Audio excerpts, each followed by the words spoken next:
Welcome back. What I plan to do in this video is analyze the last few rapid games that I played on Lichess. For those of you that don't know, every evening before getting ready for bed, that's one of the last things that I do is play a Lichess rapid game. It's kind of become a habit or a ritual by now. It's one of the things that I do, late at night to kind of help clear my head after everyone else has gone to bed, and it means that I usually don't have a chance to analyze right afterwards, and I save them up for these videos. If you're new to my channel, I'm not a titled player or chess coach like a bunch of other chess YouTubers. I'm just a random person trying to get better at chess, and analyzing games is one of the ways that I do that. I have pulled up last night's game, and if I remember correctly, I made an elementary blunder right near the end of this one, and then resigned early rather than, carrying it out and making my night go on forever. And I tend to not learn anything from the games where my opponent makes no mistakes, no blunders, no inaccuracies, but hopefully I can learn from this one because, like I said, if I remember correctly, it was an elementary blunder, but right before that I played an inaccuracy. I played g4 here, threatening their knight, and the engine thinks I should have played something different. I also just realized my new shirt is so black that it looks like my head is disembodied, but I actually am wearing a shirt here. It's just, very dark. I don't get new clothes very often, so I'm, excited that I got a new shirt. Anyway, I should have played something differently. What was this? I thought the opponent was aiming to get this knight in here, and I thought I could delay it just a bit by challenging their other knight. I also thought since our queens were off the board, there wasn't going to be that much of a problem pushing these pawns. But that was a problem. What should I have played instead? One thing that I remember considering was taking the knight to a5 to bring it around over here to c5. But I thought if I did that, it wouldn't really be blocking, this path here like I thought, because they would just push a pawn and then I'd have to move it again. And okay, I now remember what my blunder on the next move was. It was taking this pawn. For some reason, when they put this knight in here, I didn't realize that it was also protecting their d-pawn. I just saw that it was going forward. I saw that the rear knight, the F knight, was guarding their d-pawn, and that's why I pushed this, thinking if they jumped out, then I would get that pawn. So the whole plan was wrong, and that's why this doesn't make any sense, because they're still guarding that. This knight's irritating in other ways because it's blocking both of my, pawns here from moving. I really don't know what I should have done. Maybe put a rook over here. I'm just going to click here and see what it says. It says f4 instead of g4. Or king to g7 or h7. Okay, if any of you can tell me why any of those moves are better than g5, g4, let me know. To me, g4 looks a lot better than f4. And these two moves here with the king, what do they do? I don't know. But my next move, I'm pretty sure, because here they were supposed to have taken it back, but instead they went over here with it. And this is, yeah, I did take the pawn. Okay, I know I shouldn't have done that. But again, the moves that I should have made, oh wow, my second best move and my third best move are f4. And interestingly, Stockfish thinks that the lines would play out exactly the same, both f4 and f4. I would have also thought that, so, maybe I'm thinking like an engine now, but I wouldn't have thought that this is my second and my third best move. My best move is rook to a5, which looks like it just, encourages them to protect the knight with the pawn, and that's what it says it would happen, and it says then I would play f4. But for some reason, it would be better to have my rook up here where it can't go anywhere, and then play f4. Okay, well, I don't know why those are good. I know why this is bad. Because again, I thought I was removing the defender of that pawn, and I just completely missed that they were defending that pawn. Okay, I get that, but I don't get the better moves. If anyone knows, let me know. I'm going to go into the next game. I should have said the previous game. This is from the night before last. In this one, if I remember right, my opponent resigned early because they made a mistake that they didn't realize, but I realized because I had an analysis very similar to this a week or two ago, and I was able to spot their mistake. Another interesting thing about this game is that I opened with the Vant Kruijs opening. I'm sure that's not how it's pronounced in Dutch or whatever language it comes from. But because I've been playing the French as black the last few weeks, I wondered, just before I started this game, I thought, I wonder if playing this e-pawn is very similar to playing the French, except I'm a move ahead because I'm white. And so I decided to try it.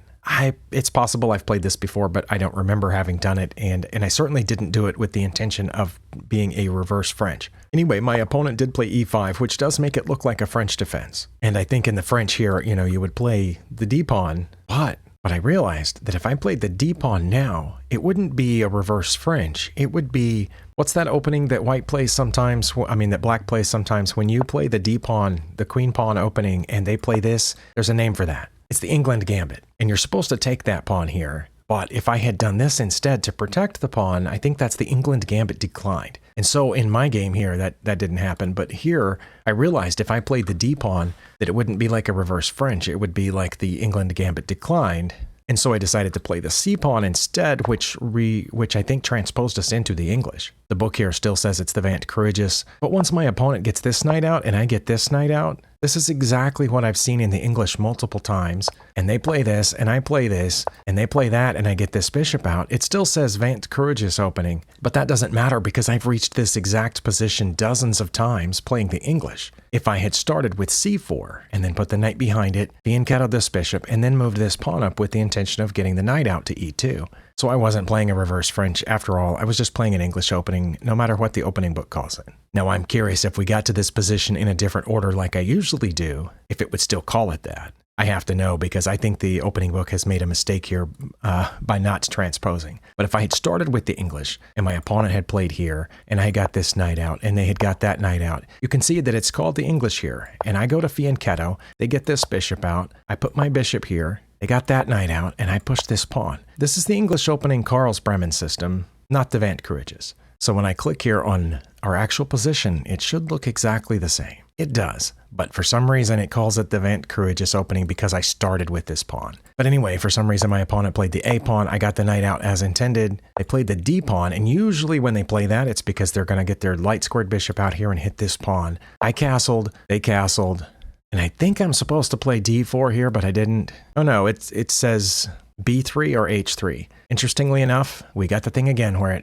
the second move and the third move are both H3 and the lines are identical all the way out. Well, then there's no point in having 3 lines, is there? Let's take this down to 2 lines. If the third line's just going to be the same as the second one, then, you know, what's the point? Anyway, I thought sometimes an opponent comes in here, so I played my A pawn. And then my opponent did what I thought they were going to do with this bishop, and that's here. Now, they didn't know it was a blunder because it looks like a normal move, but I remember having a very similar position. I think the position I had a few weeks ago, they had not yet moved the A pawn and I had not yet castled, but otherwise it was identical. And what I was supposed to do was play D4. And back then I didn't realize it, but this time I did realize it because what they're going to do is take that pawn. The engine doesn't think they're going to take the pawn after I play here. The engine thinks they're going to take this pawn, and then I'm going to take their bishop. But what's going to happen is they're going to take that pawn. I know that. And then I'm going to take. And then they're going to drop this bishop back. And then I'm going to push my pawn forward, and it's going to be a fork. Again, Stockfish doesn't think that's how it's going to play out because Stockfish is thinking like an engine, and a human is not thinking that way. But I definitely remember from before, so I did play D4 here. And as I predicted, they took with the pawn, and I took back. And again, it thinks they're going to take this pawn here with either the knight or they're going to take this pawn with the bishop. Well, I knew that they weren't. I knew that they were going to move the dark squared bishop back, and they did. And then I have to push my pawn forward, and I'm going to win a piece for a pawn. My opponent recognized that immediately and resigned here. Okay, so I don't have a lot to learn from this game other than the opening book is a little messed up. It should have transposed from Vant Courageous to the English opening. And I also learned during the game that even though I started with what I knew to be the Vant Courageous opening, hoping it was a reverse French, it turned out to be an English anyway. But hopefully my opponent will remember that and they won't put this bishop here when the rest of that position is very similar.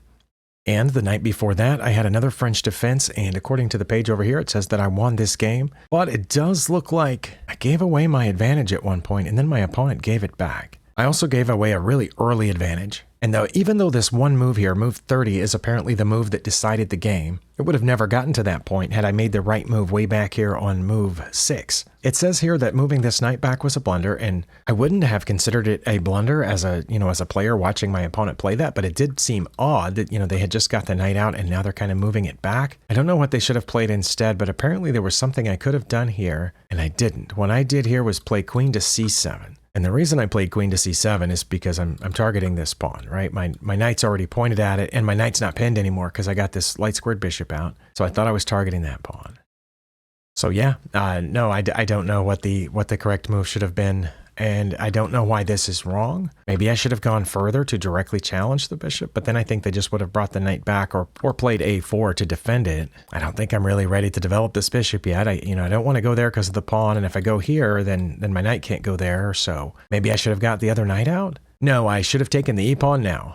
All right, I'm going to have to look at this just a minute because I don't understand. It looks like I would be giving away the knight, but if they took, then I would get the bishop for free. Okay, I think I understand this one. What should they have done instead, though? I'm curious. They should have just taken the knight now, and then I would have taken back, and we would have been even. But because they did this, again, I wouldn't have considered it a blunder, but it was kind of a wasteful move. What's the point of putting the knight there? It doesn't make any sense. Maybe they meant to put the bishop back, or maybe they meant to get the queen out, and they thought they had tapped one of those pieces and clicked that square. That's possible. But instead, they had already selected the knight, so the knight went back. But I do understand this. I get a free pawn. And it says, wait a minute. It says if I played that, okay, they would take here, not my knight, and then I would take the bishop, and I would just be one pawn ahead. And then they would castle, it says, and then I would start developing these other two minor pieces. And I would be up -1.5 because of that pawn. Okay, I think I understand that. But then later, over here, I gave away my entire advantage. In this position, what did I play? I played knight. Oh, I took the rook, and that made it a drawn game. Wait, really? I left the lines on, didn't I? And I can't reach over to hit that toggle. But wait, I can click the Z key. Okay, I clicked the Z key, so all that went away. Okay, what should I have played? Should I have castled? No, that gives up the bishop. Oh, I bet I should have taken this pawn, which would have been a check and protected by knight. I was a little worried, I'll admit it. I was a little worried about them being able to check me back here, and I wouldn't be able to block with the bishop, so I would have to get out of the way, and then they would win my rook. However, I thought I still might be able to win back here, especially if I got rid of their rook first, and their queen's useless over here in the corner, or at least would be for a couple of turns. But yeah, I'm leaning toward queen capturing here because then they can't do their move because they're in check. I don't know where they would go. I'm not sure. Let's turn these lines back on and see what it says. Okay, queen capturing f4 check is my best move. Knight to c4 is my next best move. And if I played knight to c4, it says they would check me on b8, which is what I was worried about. I would go up and they would take my rook. Well, it says they're going to end up doing that anyway. Okay, then why was this bad? How did this take us to drawn? Okay, because they check here. I come up, but now they're not supposed to take my rook. Now they need to swing back up here. It's drawn because they can keep checking me, I think. Maybe that's what it is. If they come back up here and check me, if I just go back to e8, they check me again. If I go to d8, they swing over here and check me on b6. Okay, so if I come back here, they can check me this way. I can go back to e7 or e8. It says, or I can go to c8. Well, what happens if I go to e8, they just come down, right? Yeah, it's because they can keep checking me. So I come up, they come back in here. If I come down, they check me over here. If I move over, they take this pawn with check.